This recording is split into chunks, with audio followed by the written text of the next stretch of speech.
उद्धव ठाकरे की पार्टी को नकली बताने पर नरेंद्र मोदी और अमित शाह पर उद्धव ठाकरे भड़क गए। उन्होंने कहा कि महाराष्ट्र में गद्दारों के दो मालिक घूम रहे हैं। महाराष्ट्र में आकर बोलते हैं कि शिवसेना और राष्ट्रवादी कांग्रेस पार्टी जो है वो नकली है। आपका महाराष्ट्र से क्या संबंध है? तुम महाराष्ट्र के बाहर के हो। भूमिपुत्रों के न्याय हक के लिए जिस शिवसेना की शिवसेना प्रमुख ने स्थापना किया, उस शिवसेना को नकली बोलते हो? क्या यह तुम्हारी डिग्री है? उन्होंने हमारा पार्टी चुराया, झंडा चुराया, अब हमारे पिता को चुराने का काम कर रहे हैं। महाराष्ट्र में मोदी का नहीं, उद्धव ठाकरे और शरद पवार का सिक्का चलेगा।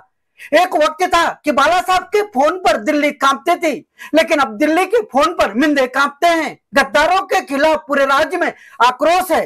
मोदी के तर्ज पर नारा देते हुए उन्होंने कहा कि अब की बार इंडिया गठबंधन 300 पार। उन्होंने यह बात जो है पालघर जिले के बोईसर में एक चुनावी जनसभा को संबोधित करते हुए कहा है। साथ ही वाळवन बंदरगाह को लेकर हो रहे विरोध को लेकर कहा कि बाला साहब के कहने पर वाळवन बंदरगाह का मुद्दा खत्म हो गया था, लेकिन अब इसे कौन हवा दे रहा है? मैं आपको वचन देता हूं, वाळवन बंदरगाह हम नहीं होने देंगे, भले ही हमारे ऊपर बुलडोजर चलाओ, गोली चलाओ। उद्धव ठाकरे ने और क्या कहा, उन्हें ही सुनते हैं।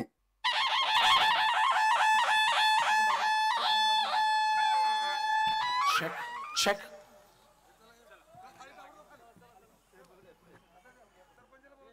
स्थानिक ग्रामपंचायत पास्तळ आणि सालवडच्या वतीने सरपंच अनंत सोमन, संजय पाटील ताबडतोब यांनी मंचावर येऊन पक्षप्रमुखांचं स्वागत करायचं आहे। तसेच मच्छीमार समाजाच्या वतीने वाळवन बंदराचा निषेध म्हणून प्रत्येक द्यायचं बोट नौका मच्छीमार समाजाकडून बोट म्हणून भेट देण्यात येत आहेत साहेबांना। मी त्यांना विनंती करतोय, जे आपले जे सर्व रामकृष्ण तांडेल साहेब, नंदकुमार तामोरे, सुनील दवणे, अक्षय वाडेकर, विघ्नेश दवणे यांना विनंती करतोय।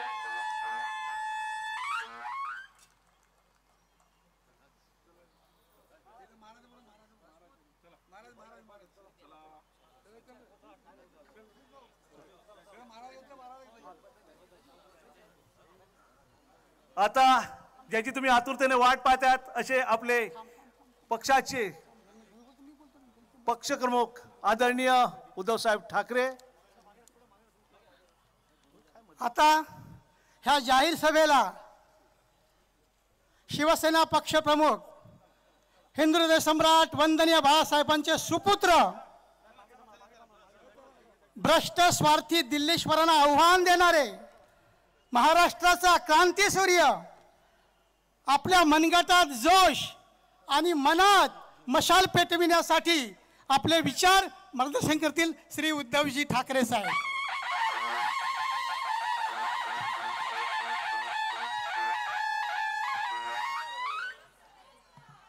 व्यासपीठावरील उपस्थित सर्व मान्यवर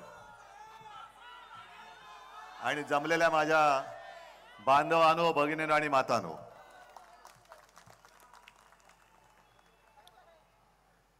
बऱ्याच दिवसानंतर पालघरमध्ये आलोय, पालघर मतदारसंघात, आणि मला आश्चर्य वाटतं की जो विषय आपलं युती सरकार 95 साली होतं, मनोहर जोशी मुख्यमंत्री होते आणि त्यावेळेला शिवसेना प्रमुखांनी संपवून टाकला होता, तो पुन्हा जिवंत कोणी केला? आणि तो विषय तुम्हाला माहिती आहे, वाळवण बंदर। मला आठवतंय की त्या काळामध्ये वाळवण बंदराची चर्चा सुरू झाली, जनतेचा विरोध आहे, जनतेचा विरोध आहे। मला शिवसेना प्रमुखांनी सांगितलं की उद्धव तू स्वतः जा, तिथल्या लोकांना भेट आणि त्यांचं ऐकून घे, ते काय म्हणतायत।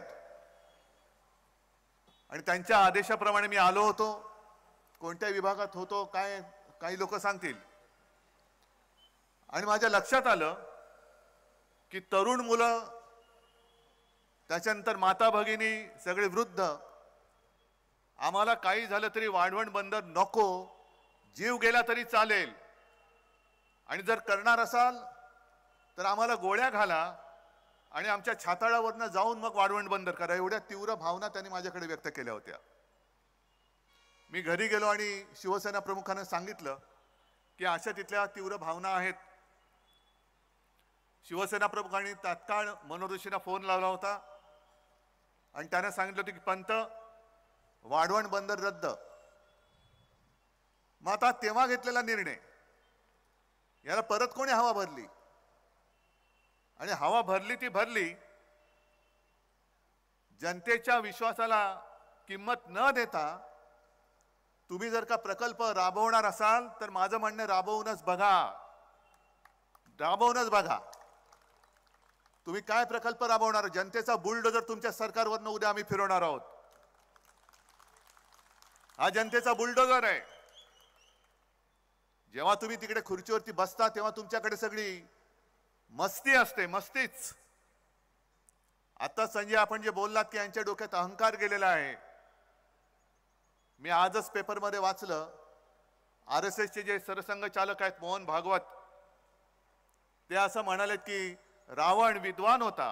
अहो, रावण निदान विद्वान तरी होता, पण अहंकारामुळे त्याचा घात झाला. हे तर विद्वान पण नाहीयेत, नुसताच अहंकार आहे. उपयोग काय? म्हणजे रावणाचा वध हा प्रभू श्रीरामचंद्रांनी केला, पण तरी देखील रावण विद्वान होता असं मोहनजी भागवत म्हणतायत. पण तुम्ही जे बसवलेत तिकडे ते विद्वान पण नाहीयेत. बरं, वाढवण बंदर नक्की कोणासाठी करताय? काय विकास होणार आहे? कोणाचा विकास होणार आहे? इथे हे माझ्या समोर बसलेले आहेत, त्यांच्यापैकी किती जणांना रोजगार मिळणार आहे? आणि विकास जर का मोदीजी तुम्हाला वाटत असेल की आता निवडणुकीच्या तोंडावरती तुम्ही आलात, येतील आणि हात जोडून सांगतील, भाई और बहनों, मेरा और पालघर का बहुत पुराना रिश्ता है. सांगू शकतात, कारण कुठून कुठून यांचे रिश्ते काढतील हे सांगता येत नाही. रिश्ते है ठीक है, लेकिन रिश्ता कौन निभाएगा? रिश्ता है तो रिश्ता निभाव. नुसतं मोदी परिवार म्हणून चालणार नाही. मोदीजी तुमच्या परिवारात तुम्ही आणि तुमची खुर्ची दोघच जण आहात, दुसरे परिवार कोणीच नाहीये. आणि आज हे सगळे इकडे जमलेले आहेत. मला एकदा जरा सगळ्यांनी सांगा, असं समजा ही जनसुनावणी आहे, मला सांगा किती जणांना वाढवण हवंय आणि किती जणांना नकोय? नकोय त्यांनी हात वर करा. अरे नाही, एवढं असं गुळमुळ त्यांनी नाही होणार, जरा जोरात बोला. जरा एकदा, एकच जिद्द, एकच जिद्द. जरा हात वर करा आणि प्रेसला सांगतो, ही घ्या जनसुनावणी आमची, ही घ्या, ही घ्या. आणि मी तुम्हाला वचन देतोय, तुम्हाला एक कट्टर लढवई कार्यकर्ती भारतीताई दिलेली आहे. उद्या ती लोकसभेत जाणार, तुमच्या आशीर्वादाने नक्की जाणार.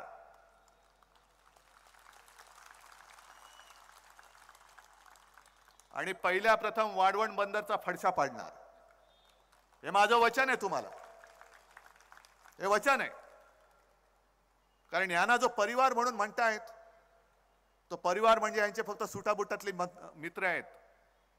हे समजा धरून चाला, वाढवण बंदर झालं, कोणाच्या घशात जाईल? आता तुम्ही हळू बोलताय, एवढं झालं तर दिल्लीपर्यंत आवाज जाणार कसा? जरा मोठ्याने बोला.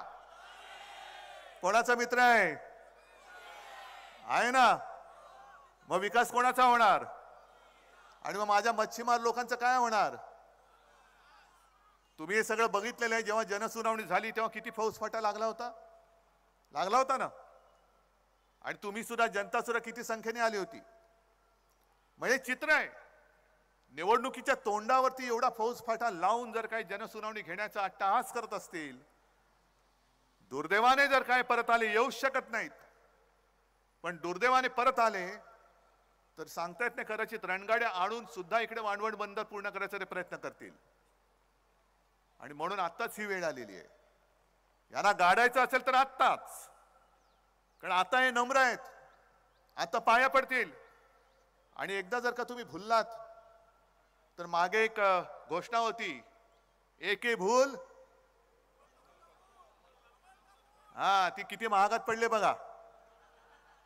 कारण आता हे सध्या दिवस चालले, ते निवडणुकांचं वारं वाहत आहे. गद्दारांचे 2 मालक महाराष्ट्रामध्ये फिरतायत. कोण गद्दार तुम्हाला माहिती आहे आणि मालक कोण तेही माहिती आहेत. सरळ उघड सांगतो. कारण परवा मी जेव्हा पत्रकार परिषद घेतली तेव्हा मी बोललो की यापुढे मी जी काही टीका करणार आहे ते देशाच्या पंतप्रधानांवरती नसेल तर नरेंद्र मोदींवरती असेल. कारण देशाच्या पंतप्रधानांचा मी कधी अपमान करणार नाही, करू शकत नाही, करू इच्छित नाही. पण निवडणुकीमध्ये जर का ते येऊन, एक तर तुमचा संबंध काय महाराष्ट्राशी, महाराष्ट्राच्या बाहेरचे आहात तुम्ही, आणि महाराष्ट्रामध्ये येऊन जी शिवसेना प्रमुखांनी भूमिपुत्रांच्या न्याय हक्कासाठी स्थापन केली, तिला जन्म दिला, त्या शिवसेनेला तुम्ही नकली म्हणता. अरे नकली शिवसेना म्हणाले ती काय तुमची डिग्री आहे की काय? ही काय तुमची डिग्री आहे? ही नकली आहे. पण आहे. मग त्यांचे दुसरे पार्टनर आले, खंडेणीखोर पक्षाचे दुसरे नेते अमित शहा, ते बोलून गेले शिवसेना नकली आहे. बोला तुम्ही, पण मी तुम्हाला जे भारतीय जनता पक्षाला म्हणतोय की हा भाडखाऊ जनता पक्ष आहे, भाडखाऊ आहे, भेकड आहे, भ्रष्ट आहे. नाही, नुसतं मी काहीतरी बोलायचं म्हणून भची बाराखडी नाही बोलत आहे. मी भेकड एवढ्यासाठी म्हणतोय की ज्या पद्धतीने त्यांनी आपले गद्दार फोडले, ईडी, इन्कम टॅक्स, सीबीआयचं बंदूक लावली त्यांच्या डोक्यावरती आणि घेऊन गेले. या इथूनच पालघर बंदच गेले ना ते सुरतेला. म्हणूनच मी पालघर मध्ये आलोय. बघू याच्या पुढे कोण गद्दार जाऊ शकतो गुजरातला, तेच बघायला आलेलो आहे. तुम्ही बंदूक लावून तर घेऊन गेलात, तुमच्यामध्ये ताकद नाहीये. आज माझ्याकडे तुम्ही माझा पक्ष चोरलायत, माझं चिन्ह पळवून नेलेलं आहात. अरे कशाला माझे वडील तुम्ही चोरण्याचा प्रयत्न करताय? एवढे तुम्ही काय बोलायचं त्यांना बोलू द्या, सोडून द्या त्यांना. पण तरी देखील हजारो माणसं माझ्यासोबत आली, कशासाठी आलेली आहेत, काय येऊ शकतात ही? आजपर्यंत भगवा झेंडा फडकत होता डौलाने, त्याच्या बरोबरीने कम्युनिस्टांचा लाल झेंडा फडकतोय, इकडे काँग्रेसचा झेंडा फडकतोय. आणखीन तिकडे माझे काही मित्र आहेत, त्यांचे झेंडे फडकतायत. तुम्ही शिवसेना संपवायला निघालात, उद्धव ठाकरेला संपवायला निघालात. ही यांची वृत्ती आहे. जो यांना देईल साथ त्यांचा करणारे घात, ही यांची स्लोगन आहे. गेल्या 19च्या निवडणुकीमध्ये ढवळे साहेब आपण म्हणालात की या पालघरनी चमत्कार केला, पण तेव्हा आम्ही एक चूक केली होती. आम्ही मोदी पंतप्रधान व्हावे म्हणून याच पालघरमध्ये येऊन प्रचार केला होता. आणि मग तुम्ही विचार करा, मोदी पंतप्रधान होण्यासाठी म्हणून जी शिवसेना कठीण काळापासून मोदींच्या सोबत राहिली, ती शिवसेना मुळासकट संपवायला जे निघतात ते पालघरकरांना काय नाही देऊ शकतील? कोण आहे त्यांच्या बरोबर? भले आमची तुम्ही नकली सेना म्हणून जी चेष्टा टिंगल टवाळी करताय, पण अमित शहाजी तुमच्या गाडीमध्ये अस्सल भाजपाचे लोक किती राहिलेत बघा. का सगळ्या तुमच्या स्टेपने आतमध्ये बसलेले आहेत? म्हणून मी यांना भाडखाऊ म्हणतो, कारण त्यांचं स्वतःचं कोणीच नाहीये. सगळे याला फोड, त्याला फोड, त्याला फोड. आता आमदार भुसारा सांगत होते आपण आपलं महाविकास आघाडीचं सरकार असताना काय काय कामं केली, आणि मला ते सांगत होते की उद्धवजी बोलायला लागलो तर तासभर पुन्हा पडणार नाही, आणखीन बरंच बोलता येईल, एवढी कामं आपण केली होती. मग एकदा माझं काय मत आहे की निवडणुकीमध्ये एकमेकावरती दोष आरोप करण्यापेक्षा अशी एक निवडणूक करा. माझी तयारी आहे, इकडेच व्यासपीठ लावू. मोदीजी तुम्ही या, मी महाराष्ट्राचा माजी का होईना पण मुख्यमंत्री म्हणून येतो. मी 2.5 वर्षात काय केलं हे मी सांगतो, तुम्ही 10 वर्षात काय केलं हे तुम्ही सांगा.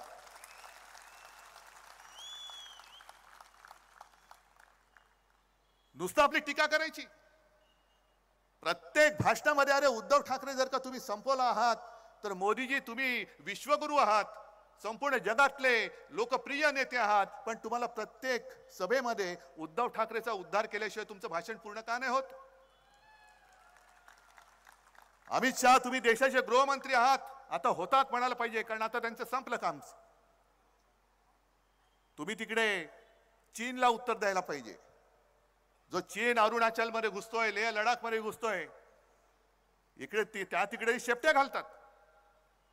चीन घुसला तरी चालेल, पण उद्धव ठाकरे संपला पाहिजे. संपवा. माझं आव्हान आहे, उद्धव ठाकरेला संपवून दाखवा. हे सगळे उद्धव ठाकरेचे प्रेमी माझ्या समोर बसलेले आहेत, महाराष्ट्रभर पसरलेले आहेत. अहो तुम्हाला आम्ही निवडून दिलं होतं ते चीन, पाकिस्तान वगैरे वगैरे जे देशाचे शत्रू आहेत त्यांना संपवण्यासाठी दिलं होतं, पण देशाचे शत्रू मोकाट आहेत.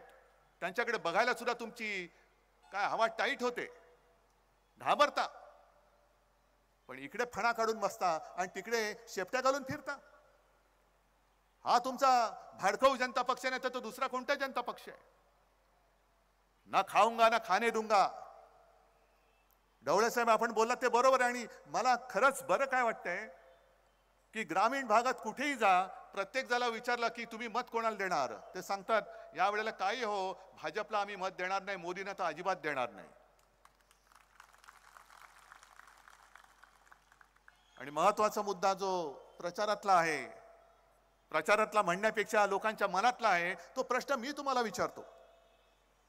तुम्हाला देशात सरकार पाहिजे ना, हो की नाही? मग तुम्हाला मोदी सरकार पाहिजे की भारत सरकार पाहिजे? पण ते तर जाहिरात करतात मोदी सरकार. ते त्यांना तुम्हाला सिद्ध करून दाखवावं लागेल. म्हणजे जो आपल्या देशाच्या सरकारला स्वतःचं नाव लावतो तो उद्या माझ्या देशाचं नाव बदललं तर काय करू शकाल तुम्ही? हा भारत माझा देश आहे, भारत माता माझी माता आहे. मोदीजी तुमचं नाव तुमच्या दाराच्या पाठीवर लावा, माझ्या देशाच्या पाठीवरती तुम्हाला लावता येणार नाही. काय तुम्ही आता उद्या पंतप्रधान पदावर उतरल्यानंतर कदाचित तुम्ही झोडी अडकून जाल कुठे गुहेत, तर गुहेच्या बाहेर लावा, नाही तर गुजरातात परत गेल्यानंतर तुमच्या दाराच्या बाहेर मोदीचं नाव लावा. पण माझ्या देशाच्या सरकारवरती मोदी नाव पुन्हा लावता कामा नये, येता कामा नये. अरे 140 कोटीचा हा देश, एक माणूस सगळ्यांना गुलाम बनवू शकतो. एक माणूस जणू काही स्वर्गातून अवतरलेला आहे आणि तुम्ही माझे गुलाम आहात, अशा पद्धतीने राजवट तो चालू शकतो. आणि आम्ही काय नेबलाटासारखे पुन्हा एकदा पुन्हा एकदा पुन्हा एकदा आपकी बार बार बार, काय नाही आपकी बार भाजपात तडीपार तडीपार करून टाकाय ना. घराणेशाहीवरनं ते आमच्यावरती आरोप करतात. अरे मी तर नेहमी सांगतो की मला अभिमान आहे माझ्या आई वडिलांचा, मला अभिमान आहे आणि मी तयार आहे. जसं मोदींना मी सांगतो एका व्यासपीठावरती येऊन तुम्ही तुमच्या 10 वर्षाचा हिशोब मांडा, मी माझ्या 2.5 वर्षाचा मांडतो आणि लोकांवरती सोडा. मग ईव्हीएम मध्ये खेळ नाही करायचा, ईडी इन्कम टॅक्स सीबीआय नाही लावायचं, लोकांना निर्णय घेऊ द्या, माझी तयारी आहे. एक तर लोक तुम्हाला घरी पाठवतील, नाहीतर लोक मला घरी पाठवतील, मला मंजूर आहे, जनतेचा फैसला मला मंजूर आहे. पण सगळीकडनं जणू काही हे ईडी इन्कम टॅक्स सीबीआय वाले यांचे घरगडी आहेत. अशा पद्धतीने आपल्या कार्यकर्त्यांच्या मागे लावायचे. अहो साधा तो अमोल कीर्तीकर तुम्ही येऊन बघा, चांगला तरुण पोरगा आज उभा राहिलेला आहे, तिकडनं निवडून येतो. जशी भारतीताई येते ना तसं अमोल कीर्तीकर तिकडनं निवडून येतोय. पण अमोल कीर्तीकरचं नाव जाहीर झालं लगेच ईडी वाले मागे. काय दुसरं काम धंदा नाही, उद्योग नाही, लगेच अमोल कीर्तीकरला बोलवलं तिकडे ईडीच्या चौकशीसाठी. कशाला? तर कोरोना काळामध्ये आणि खिचडी घोटाळा केला. कसला खिचडी घोटाळा? अहो तुम्ही एवढे जे खाऊन बसलेला आहात निवडणूक रोख्यांचे 8,000 कोटी, हे तर काहीच नाहीये. त्याच काळामध्ये जो पीएम केअर फंड म्हणून गोळा केला होता, लाखो कोटी रुपये त्याच्यामध्ये गोळा झाले, लाखो कोटी रुपये. कोण बोलतंय त्याच्यावर? एक साधा माझा कार्यकर्ता, त्याच्यावर तुम्ही खोटे आरोप लावता. खिचडी घोटाळा केला म्हणून तिकडे एकाला तो तुरुंगात टाकला. त्याचा ज्या कंपनीचा मालक आहे तो मिंदेकडे गेलाय, तो मोकाट आहे. पण त्याच्याकडे काम करणारी जी लोक आहेत त्यांना तुम्ही ईडी आणि ईडी बीडी सगळं काय त्याच्या मागे लावताय. ही तुमची लोकशाही आहे. पण पीएम केअर फंडाचा जो घोटाळा आहे त्याची चौकशी नाही करायची, त्याच्यावरती प्रश्न नाही विचारायचा. पीएम केअर फंड हा खाजगी फंड आहे. कोणाचा खाजगी? मग पीएमचा अर्थ काय? तुम्ही हास्य जत्रा बघत असाल ना, पाहता की नाही? का बघत नाही की हो की नाही? त्याच्यामध्ये ते काय बघा, प्रभाकर मोरे आहे ना. मग पीएमचा अर्थ काय? प्रभाकर मोरे फंड आहे. पीएमचा अर्थ काय? पीएम केअर फंडाचा अर्थ काय? मग प्राईम मिनिस्टर त्याचा जर का अर्थ नसेल तर तो खाजगी फंड कोणाचा आहे आणि उद्या मोदी खाली उतरल्यानंतर तो फंड कोणाच्या ताब्यात जाणार आहे याचं उत्तर मला त्यांनी द्यायला पाहिजे. पण एका बाजूला भरपूर घोटाळे करायचे. बरं, घोटाळे केल्यानंतर अमित शहा तुम्हाला जर का वाटत असेल की तुम्ही म्हणाल ती पूर्व दिशा, नाही, अजिबात नाही. तुमचे जे काही चोचले चाललेले आहेत, भ्रष्टाचारी ते तुका मेळ व्हावा, म्हणजे कोणी किती भ्रष्टाचार केलेला आहे मी मागे पण सभेत सांगितलं की किती कोटीचा घोटाळा केला, किती पैसे खाल्ले, 5 कोटी हाकलून द्या याला. किती केले, 50 कोटी, थोडा बाजूला ठेवा, आपल्याला काहीतरी गद्दार विकत घ्यायला येतील, 50 खोके आहेत ना बाजूला घ्या. मग 500 कोटी, अरे याला घ्या. 70,000 कोटी, अरे ये तुला उपमुख्यमंत्री करतो. म्हणजे ज्याचा घोटाळा मोठा तेवढा यांच्याकडे मान मोठा. कोणत्या तोंडाने तुमच्या तोंडाला लागले शेण आणि आमचं तोंड हुंगाला तुम्ही येत आहे.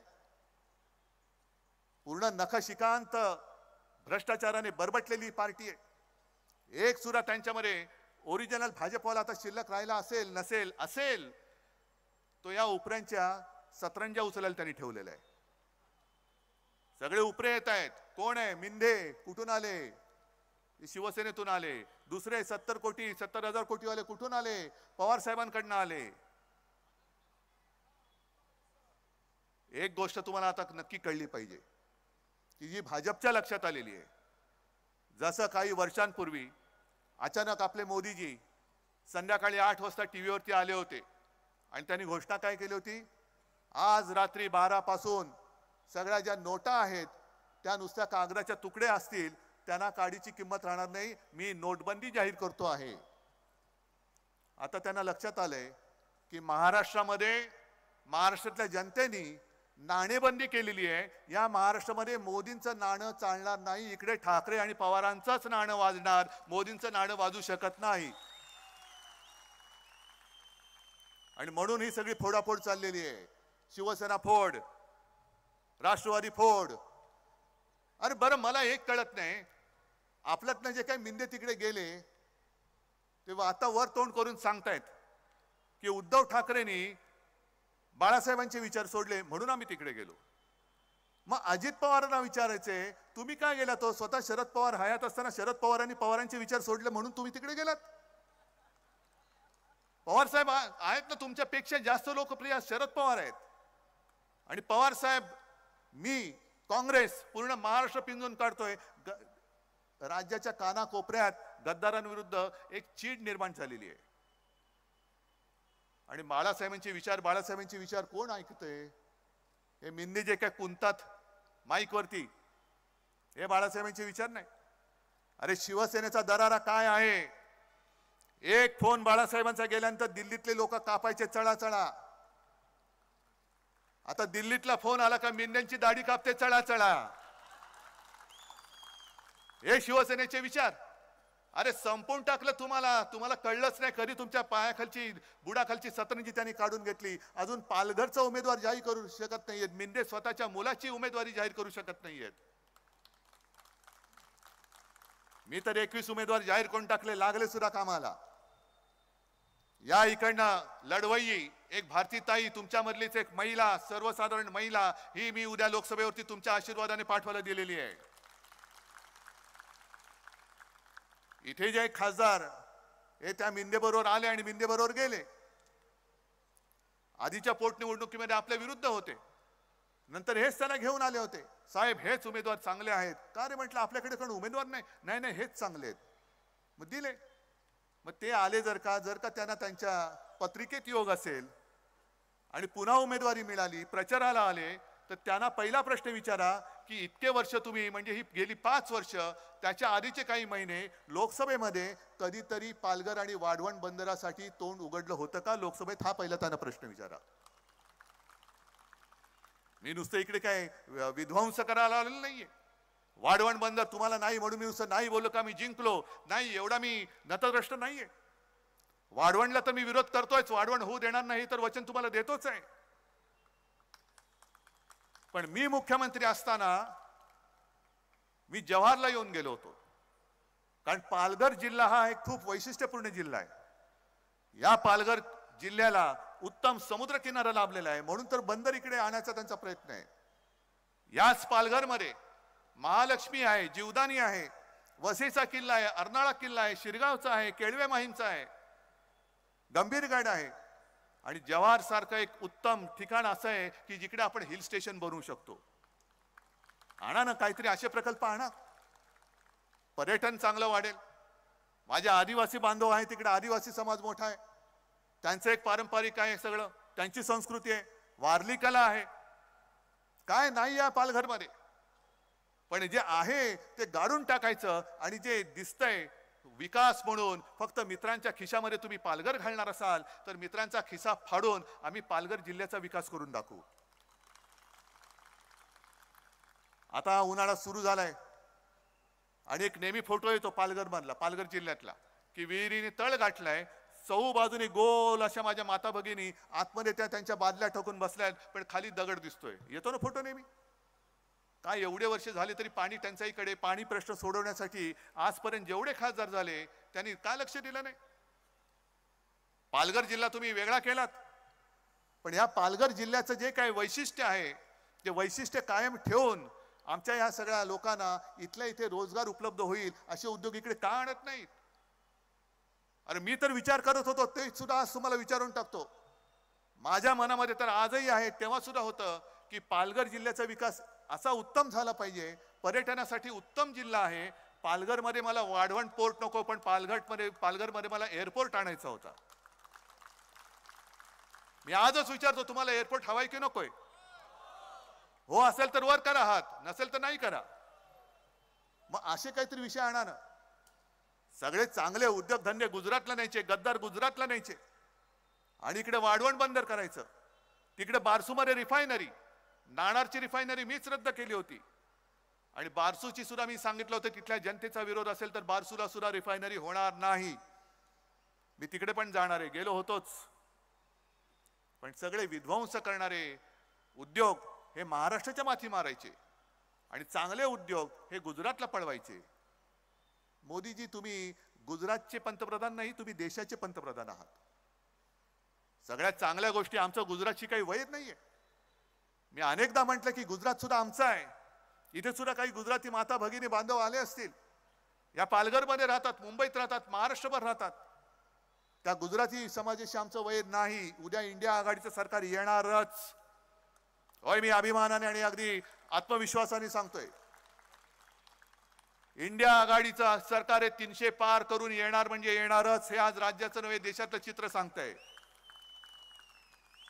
आणि इंडिया आघाडीचं सरकार आल्यानंतर गुजरातच्या हक्काचं जे असेल ते आम्ही देऊच, पण महाराष्ट्राच्या हक्काचं असेल ते आम्ही कोणाला ओरबाडायला देणार नाही. नाही म्हणजे नाहीच. मोदीजी, तुम्हाला सुद्धा देणार नाही. करा ना, संपूर्ण देश आहे तुमचा. होता, आता नाही. 10 वर्ष खूप झाली. 10 वर्ष संपूर्ण देशाने तुम्हाला संधी दिली. त्या संधीचं सोनं करायच्या ऐवजी तुम्ही माती करून टाकली. आता बस झालं. आता आमचं काय आहे ना ते आमचं आम्ही बघून घेऊ. आता आमच्या लक्षात आलेलं आहे, पूर्वी असं वाटत होतं की मजबूत देश पाहिजे असेल तर सरकार मजबूत पाहिजे. पण आता माझ्या लक्षात आले की जर का देश मजबूत पाहिजे असेल तर सरकार संमिश्र पाहिजे, मिलीजुली सरकार पाहिजे. कारण एका पक्षाचं आणि एका व्यक्तीचं सरकार हे देशामध्ये हुकुमशहाला जन्म देऊ शकतो. तो आता दिलेला आहे आणि त्याला आत्ताच जर का आपण गाडून टाकलं नाही आणि आपल्या सगळ्या इंडिया आघाडीचं संमिश्र सरकार या देशात आणलं नाही तर मग आपल्या देशाला कोणी वाली नाही. ती भारत माता सुद्धा बोलेल, अरे काय रे तुम्ही माझ्या पोटी जन्मालात, माझं स्वातंत्र्य तुम्ही टिकू शकला नाहीत का म्हणून तुम्ही मला माता म्हणता. आणि त्याच करता ही निवडणूक ही नुसती वाढवण बंदरासाठी नाहीये, ही पालघरच्या विकासासाठी आहे, राज्याच्या हितासाठी आहे आणि माझ्या देशाचं स्वातंत्र्य टिकवण्यासाठी ही निवडणूक आपल्याला जिंकावीच लागेल. आज भारतीताई सगळ्यांना माहिती आहे. भारतीताईचं चिन्ह काय? जरा जोरात पोचलंय गावागावात. आज तुम्ही सगळे आलायत. मी बोललोय वाढवण बद्दल तुम्हाला पटलंय? वाढवणच्या संघर्ष समितीचे नेते कोण सगळे पटलंय मी काय बोललो? जाहीर सभेत बोललेलो आहे आणि तुम्हाला सगळ्यांना माहिती आहे मी एकदा बोलल्यानंतर पुन्हा मागे फिरत नाही. एकदा बोललो तर बोललो. तुम्ही आपलं सरकार आणा. वाढवण बंदराचा विषय त्यांच्या सरकारच्या कागदावर तुम्ही पुसून टाकल्याशिवाय राहणार नाही. आणि त्याच्यानंतर मात्र जे चांगले उद्योग आहेत, जे पर्यावरणाची हानी करणार नाहीत, जे माझ्या मच्छीमार समाजाच्या पोटावरती पाय देणार नाही. अरे साधी गोष्ट आहे, गेल्या 8-10 दिवसापूर्वी एका मच्छीमार नौकेला एका जहाजाने धडक दिली. नुकसान भरपाई मिळाली? काही नाही. कोण होते देव जाणे. मेले तर मेले नाही ना, मेले असतील तर पुरून टाका, नसतील तर घरी पाठवा. हे असं सरकार दळभद्री, हे असं निर्दयी सरकार आपलं नसेल, अजिबात नसेल. ज्या वेळेला तुम्ही आम्हाला मतं देता तेव्हा ते मतं नसतात, ते तुमचे आशीर्वाद असतात. ते तुमचे आशीर्वाद असतात. भाजपसाठी नुसती मतं असतील, पण माझ्यासाठी तुमचे आशीर्वाद आहेत आणि त्याला मी आशीर्वाद मानतो. म्हणून आणि म्हणूनच आज माझ्याकडनं पक्ष चिन्ह सगळं जरी काढलं तरी सुद्धा तुमचे आशीर्वाद हे आई जगदंबेच्या रूपाने माझ्या समोर उभे आहेत. आणि हे आशीर्वाद तुम्हाला सगळ्यांसाठी, जर का पालघरचं आणि तुमच्या भावी पिढ्यांचं कल्याण करायचं असेल, हित साधायचं असेल, आंबटगोड मैदान जरी असलं तरी आंबट भाजपला देऊन गोड तुम्हाला पाहिजे असेल, तर भारतीताईला प्रचंड बहुमताने तुम्हाला निवडून द्यावंच लागेल. आणि त्या भारतीताईची जी निशाणी आहे ती फक्त शिवसेनेची नाही, तर तुमच्यावरती होणाऱ्या अन्यायाला जाळून टाकणारी ती धगधगती मशाल आहे. ही मशाल ज्या वेळेला पालघरमध्ये पेटेल त्यावेळेला पालघरवरती अन्याय करणारे सत्ताधारी असतील त्याच्यामध्ये जळून भस्म होतील. आणि मला खात्री आहे की हा चमत्कार 19 साली तुम्ही केलेला आहात, या वेळेला पुन्हा एकदा करून दाखवल्याशिवाय राहणार नाही. आणि तसा आत्मविश्वास बाळगून मी आपली रजा घेतो. जय हिंद, जय महाराष्ट्र. अगर अभी तक आपने हमारा चैनल सब्सक्राइब नहीं किया तो अभी सब्सक्राइब करें और बेल आइकॉन को क्लिक करके हमारी लेटेस्ट खबरों से रहे अपडेट.